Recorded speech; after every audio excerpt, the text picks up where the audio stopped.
The job's changed a little bit. What makes people laugh these days doesn't make what made me laugh at the time, but it's still, it'll never be forgotten. You know, definitely never be forgotten, and I wouldn't be here now if it wasn't for Birdie. No, a huge figure, and it's sadly missed, but it's great that Jordan, it's great that you and Frank and Johnny Moat and the rest of the guys are carrying that forward. And good luck on your 30th anniversary, but we're not finished with you yet, don't go anywhere. Yeah, just on Birdie, I got to know him from '96 onwards, became a friend.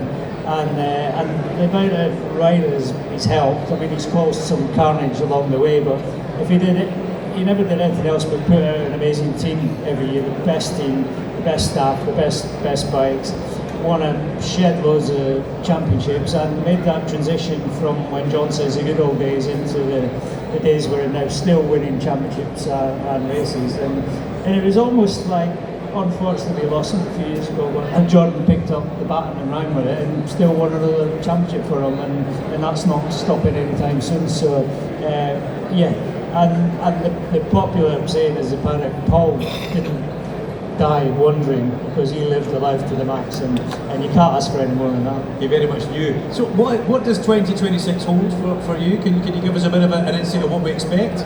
Yeah, I think for us, I would like it to be slightly easier than it was last year. It was no secret that the beginning of the year wasn't what we anticipated with Glenn and his injury, but Glenn decided to go off elsewhere, and he thought that was the best decision for him. And you know, Scott coming into our team has really been a match made in heaven.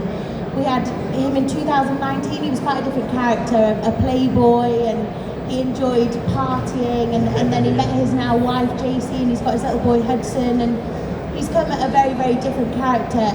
I was slightly concerned really because, you know, he's been in MotoGP and World Superbikes, and obviously I'm paying him, but nowhere near the money he used to be earning. So I was a little bit worried whether he'd come back and just sort of want to get a bit of an easy payday, just wobble around. We had it a bit with Tom Sykes in you know, a few years ago. So I was a bit concerned that might have been another story, but it didn't happen that way. He's as hungry as ever, and he feels like he's got a point to prove, to be honest with you. So yeah, I'm excited, and hopefully we get that 10th championship. Yeah, you've got to watch for these Grand Prix riders come back to the British Superbikes, haven't you, Neil? Yeah, cheeky. Yeah. Some of them come back hungry, some of them want a paycheck. Like this man came back very hungry. But it's going to be interesting because last year we were lucky enough that